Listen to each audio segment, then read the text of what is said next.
Alright guys, TacticalRab again today. Hope you're doing well and enjoying your day so far. After so many gentlemen's agreements broken so far this season, it seems that Seattle Surge might be completely screwed by the pro players for the rest of the year. Despite trying to make a roster change at the moment, rumour has it they are completely blacklisted from scrims and that is not set to change anytime soon. If they can't get any practice in, they cannot possibly hope to improve, especially on a brand new patch update right now. Is this team completely in the mud? Very much enjoyed your thoughts in the comments below. Hit the like button if you enjoy. Subscribe if you're new as always, I would greatly appreciate. Lots to get into today. Firstly, just to mention some overviews here actually of the new maps. So, well, actually, as they show here, we've got what's it called? Departures on the right-hand side, Stash House in the middle. I think there's like a pizza on top of one of these roofs there, just like a Breaking Bad reference. And this is Vista on the left-hand side. So this very much looks like Vista to me. I'll just kind of show you guys the fly-through because this is like the map that I'm, most promising about, or whatever you want to say, really. We looked at the overview earlier today in terms of where the hardpoint locations are going to be.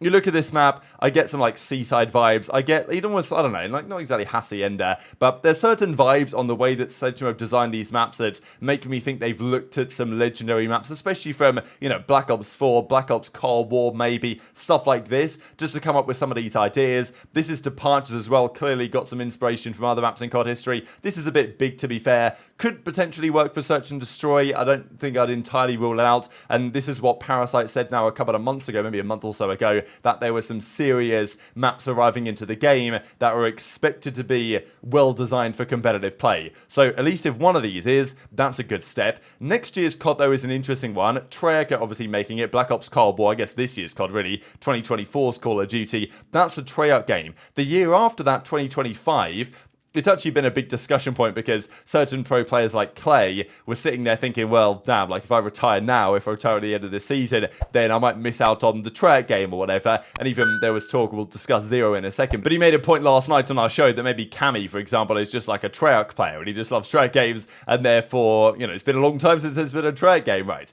So we're getting one this year and then next year, the rumor has it, it's going to be Call of Duty 2025, Black Ops 2.5, Black Ops, something like that, because Black Ops 2 was set in 2025. I don't know if that was any of the thought process here, but the belief is that it's effectively going to be some sort of continuation of Black Ops 2. Maybe it's a continuation of this year's game. We don't really know, but the belief was that it was kind of like 2 years of Treyarch in a row, as we've had, kind of 2 years of Infinity Ward here, but MW3 is a Sedgema game, but it's kind of like MW2, it's pretty similar. That was an Infinity Ward game.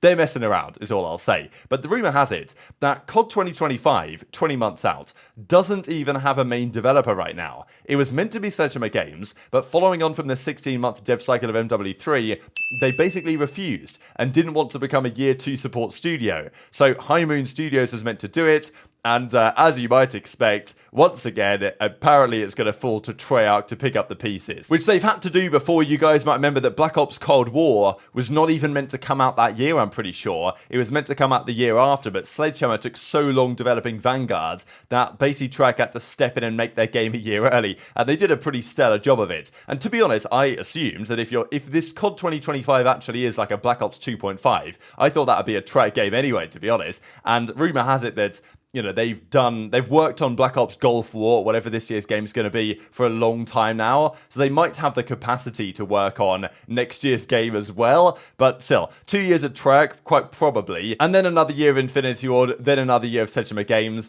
But I imagine that the Call of Duty League by then will probably look quite substantially different to how it looks today. This was also interesting to see. Major 1, Linz became the 7th ever player to place top 4 or better at their first ever rookie debut LAN. This is just CDL era. Still find it remarkable how HyDra turned up to LAN last year with Toronto, won the first event, finals at the World Championships, and never has got anywhere since, right? Sure, Envoy was an upgrade. We believe that to be true. We know that to be true. But you still got to feel for HyDra, right? I mean, he's played barely any LANs in the league. He's won his first ever one. There's not many players that can say that. Maybe Scump way back in the day as well. Shotzzy and Ghosty came second on their debut. Nastie third. Scrap was fourth. Linz now fourth as well. So adding one pretty big name, to be fair. Like if you look at Linz's name compared to these other great players, you got to think there's a bright future for Linz in this league somewhere or another. But we've got to talk about the Seattle Surge. There's been lots of drama on this team from a roster change perspective over the last few days, and if they do decide to make a move, they haven't done, at least as of I'm recording this video, but if they do decide to make a move, what's it even going to be? The rumour is Illy out for whatever reason, and certain other players in, but the issue is that they've probably missed the boat somewhat on players they might have wanted. Asim is now signed to Boston, Kremp is now signed to the Los Angeles Thieves, some of the top candidates are gone. There's other options, there's Donny Temp, there's Gunless, if you want to get a player that's kind of like for like, but people would be surprised if Illy's gone and Nastie isn't gone. We've discussed that at length over the last couple of days. The question that I really have is, does it even matter anymore? Is this team just screwed? So a bit of like Rabception going on here, but yesterday we did, as we're going to do Monday now. So it's going to be Monday at the 9 p.m. UK time slot, 4 p.m. Eastern time slot. We're going to run the podcast basically with myself, aBeZy. We have a new co-host though in Trey, Zero, EU legend. I don't need to say it again. So Trey's going to be joining us from now on out. And well, he was a phenomenal guest last night, and he's actually not a guest. He's going to be a new co-host. I don't know why I said that. This video already should be live, this Fuel podcast over on the Breaking Point channel as well, if I've done my job correctly today. But Zero, obviously, since retiring, he's been very much back into the streaming grind, and well, it's been great to see him having good success over there. But he was actually playing with Arcetes in, ranked or whatever it was. Okay, sure, there's a bit of a ping differential, but they were playing together over the last couple of days. And Zero was wondering, while playing with Arcetes, because there's quite a time difference between Vancouver, where I'm pretty sure Arcetes is based out of right now. It actually never became the Vancouver Surge, but I'm pretty sure that's where those guys, at least Arcetes is based at the moment. And probably that is the case, because I don't think the team is screwing together. So let's say Arcetes is in Vancouver, which I believe that he might be. Quite the time difference there. 8 hours between the West Coast over there and the UK. So Zero was thinking, hang on a second here, normal time for me in the afternoon. It's got to be like 6 a.m. for Arcetes, so he's probably not got up at 6 a.m. to attack the day. He's probably still awake from the night before. Usually that's how it goes on COD player sleep schedules. And Zero was asking the question are you guys not got scrims today? Have you not got to hit the bed now so you can get up at, 11 a.m. or whatever so you can get scrims ready for 1? And Arcetes was like, yeah, we ain't getting any scrims, buddy. I mean, I'm going to be real. They've got a bigger issue right now. They can't get a scrim. Yeah. So that's something I mentioned too at the, I guess I first want to say it at the watch party in Boston. But yeah, they've been blacklisted for breaking GAs 14,000 times for some reason. People can't, I don't know what it is about snaking or single tap, but they fucking love it apparently. So I was playing with Alec today. It was I want to say maybe 2 p.m. my time, which is he's in Vancouver, so it's at 6 a.m. Damn. And I'm in my head, I'm thinking why is Alex still on so late? That's my boy still, but I'm sitting there thinking why is he on so late? So I asked him, I was like, Alec, what? You not got scrims tomorrow? He goes, no, we can't scrim. I'm like, why? I completely forgot. He goes, because we've broke every GA. No one wants to play us anymore. And people are actually taking this seriously. They are fully blacklisted. They cannot get a scrim.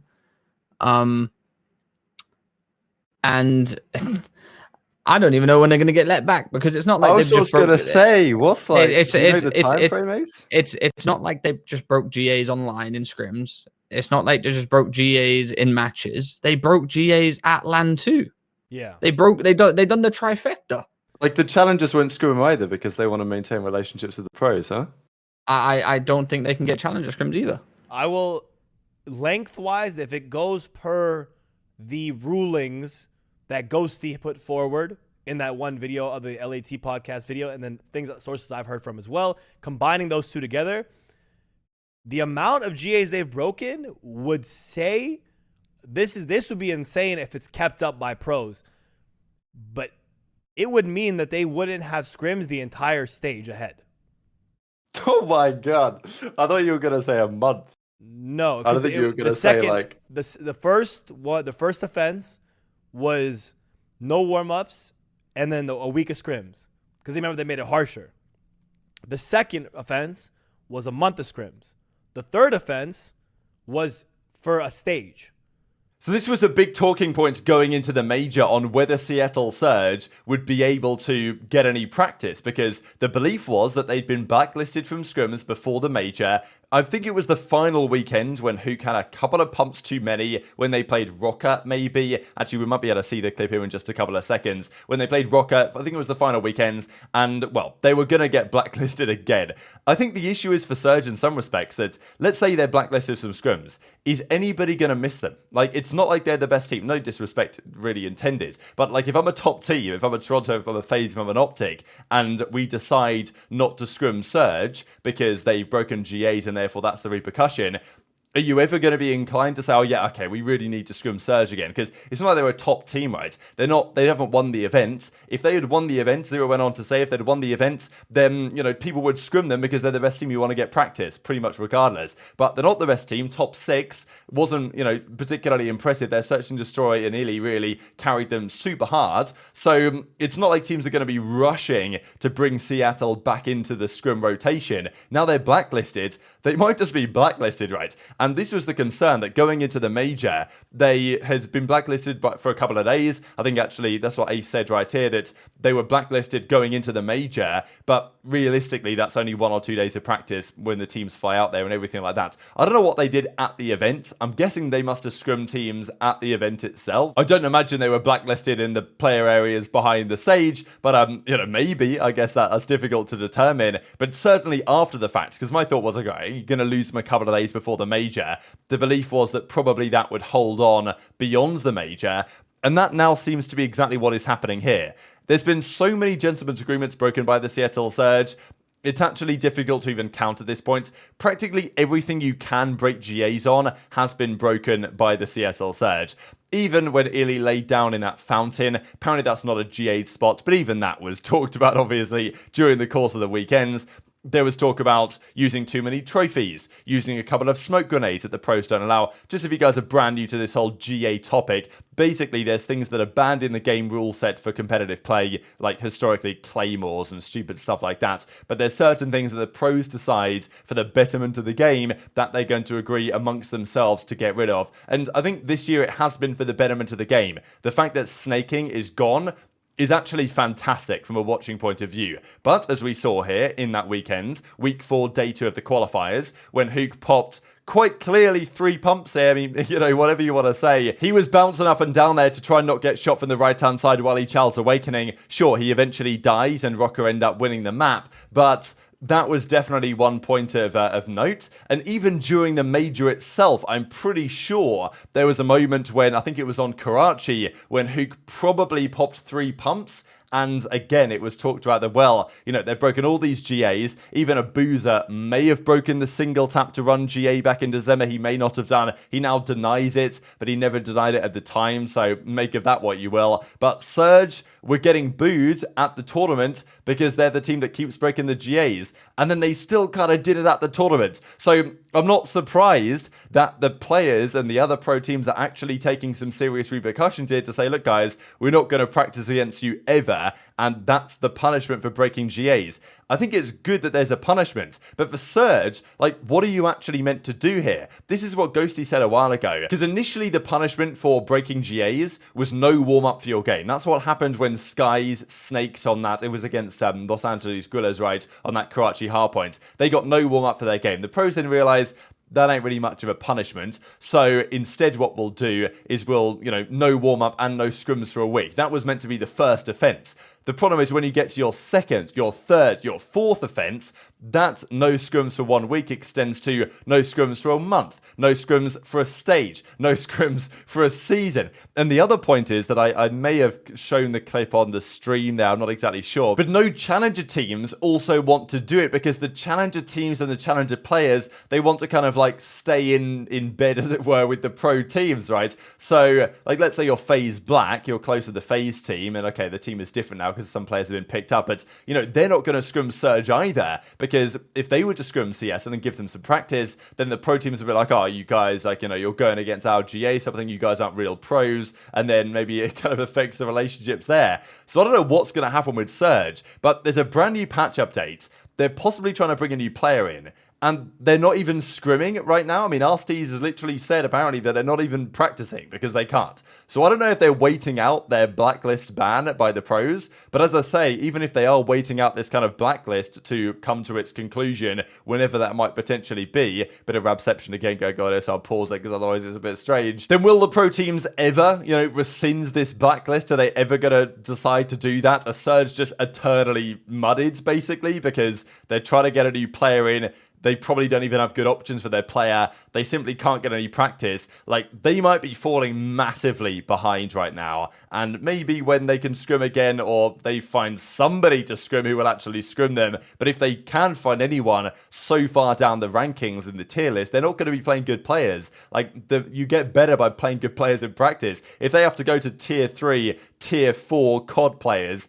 to find someone to scrim, or go into like the PlayStation communities like we used to do back in the day to find scrims, that's not good practice. So very much intrigued to your thoughts in the comment section below. Absolute madness, really. Hit the like button if you enjoyed, subscribe if you're new, take care, and I'll see you next time.